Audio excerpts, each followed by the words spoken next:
Today's episode is sponsored by our good friends at Mountain Rose Herbs. The folks at Mountain Rose Herbs are committed to providing us herbalists with high-quality, organic, and sustainable herbs, spices, essential oils, bulk ingredients, and much more.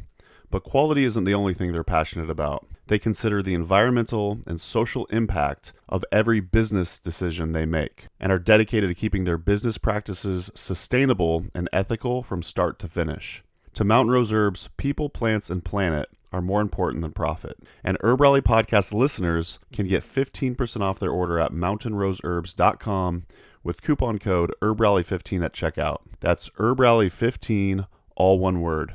So a huge thanks to Mountain Rose Herbs for sponsoring the podcast, and don't forget to use coupon code HerbRally15 for 15% off your next order. Now on to the show. Enjoy. A little bit of housekeeping before we get into the show. The content in this podcast is for educational and entertainment purposes only. It is not intended to cure, diagnose, treat, or prevent any disease. This information has not been evaluated by the Food and Drug Administration. We are not doctors, nor do we play one on the internet. Please seek advice from a qualified healthcare professional. Okay, MC Calico, take it away. Yeah. Smoking herbal blends. We need some Mullen and some Kush, my brethren. While listening to Herb Rally Podcast again. Herbalism at its finest with Mason Hutchinson. Yeah. Hello, this is Jiling. I'm an acupuncturist, herbalist, and yoga teacher in Ventura, California. I'm here today to share about sages, or plants in the Salvia genus. I reach out to pet various aromatic sages as I walk up and down our Southern California trails, where we are blessed with an abundance of sages, or plants of the genus Salvia. The most commonly seen Salvia species among our myriad local natives in my Ventura County backyard include Salvia apiana, or white sage, Salvia mellifera, or black sage, Salvia leucophylla, or purple sage, and Salvia spatacea, or hummingbird sage. White sage is commonly seen in New Agey stores, bundled into smudge sticks. I frequently add both black and white sage into bean dishes. Purple sage has delicate violet flowers on a large bushy plant, whereas hummingbird sage has big, boisterous pink blooms that grow up to hip height, growing in individual clusters. Our sages are diverse and plentiful, with soft leaves and strong scents.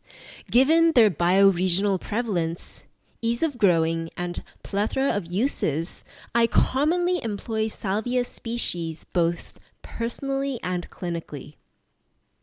Sages are in the genus Salvia. They're mint family members, or members of the Lamiaceae family.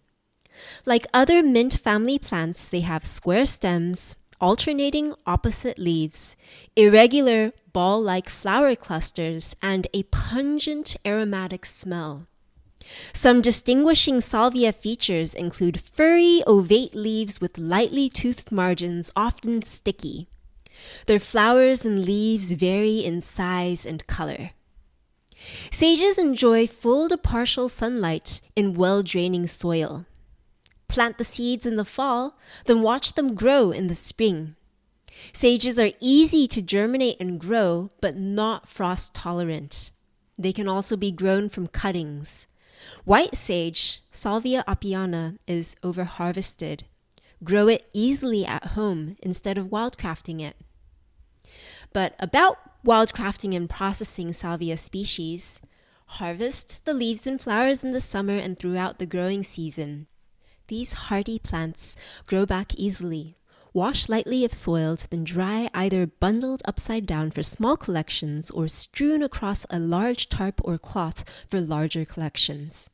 If processing seeds, then collect in the autumn. Cut seed heads into a paper bag. Here's some medicinal preparations and uses. Sages are antibiotic, expectorant, diaphoretic, and anti-inflammatory. They move stagnation, such as digestive, respiratory, and even emotional stagnation. Sage's bright aroma can uplift sunken spirits and move cloudy thoughts.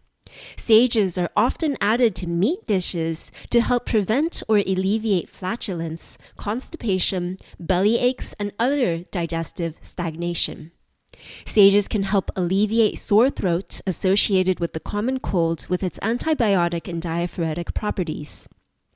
Sages are miscible in a variety of menstrua, meaning that they easily extract their phytoconstituents into diverse media such as water, alcohol, oil, sugars, and even salt. For tea, add fresh or dried leaves and flowers to hot water. Steep for 5 to 10 minutes, then use both topically and internally. For a simple respiratory aid tea, combine sage, ginger, and honey. To alleviate sinus congestion with a sore throat, carefully inhale the steam. Heat water, add dried or fresh leaves to create a strong tea, turn off the stove, then stand over your steaming sage infusion with a towel over your head for 5 minutes.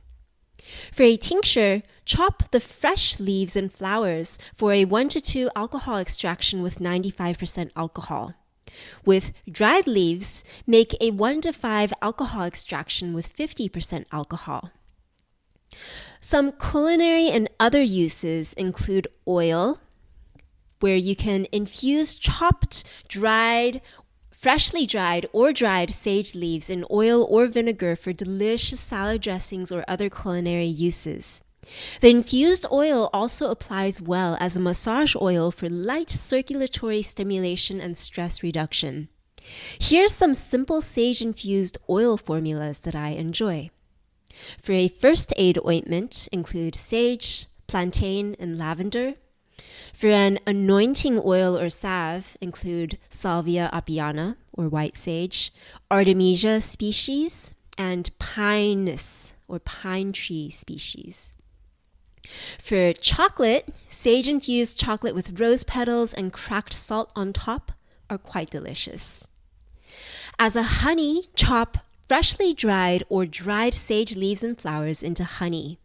I particularly love colorful sages that add colors, aroma, and flavors to honeys for both culinary and medicinal benefits. Add honey infusions from stronger sages, such as, again, Salvia apiana, to cough or respiratory formulas. For salt, finely chop fresh sage leaves, then mix with sea salt or a preferred salt. Let sit for 2 weeks covered in a dry, cool place, mixing daily. Season your dishes with sage-infused salt for a subtle sage flavor. There's many possibilities for a relaxing yet invigorating sage bath. You can massage yourself with sage-infused oil before settling into a warm bath, or rub sage-infused oil into Epsom salts, then pour that into a warm bath and enjoy, or add a pot of sage tea to the end of your bath, reserving a cup to sip and enjoy. As an incense, sages are ritualistically burned across various cultures for cleansing and purifying. Its pungent aroma is said to lift and carry prayers to their desired recipients. Bundle fresh sage leaves into smudge bundles, then let dry. Or dry the leaves first, then crunch or powderize into more complex incenses. Thanks for listening. I hope that you learned something new or at least developed a fresh appreciation for Salvia species plants. You can learn more about me at jilinglin.com. Be well. And that's going to do it for today's episode. Thanks so much for listening to the Herb Rally podcast. If you'd like to hear more from us here at Herb Rally, we now have a text message community, believe it or not. Basically, it's just updates from us. We send about 1 to 7 texts per week, notifying you about new events, videos, courses, podcasts. You get the idea. It's pretty much like our email newsletter, just in text form. So if you'd like to receive text messages from Herb Rally, just text JOIN, that's JOIN, to the number 541-256-2895. Again, that's JOIN to number 541-256-2895. And to stop receiving text, that's easy too. Just text STOP to the same number. It'll opt you out immediately. Okay, thanks again for listening. Have a great rest of your day.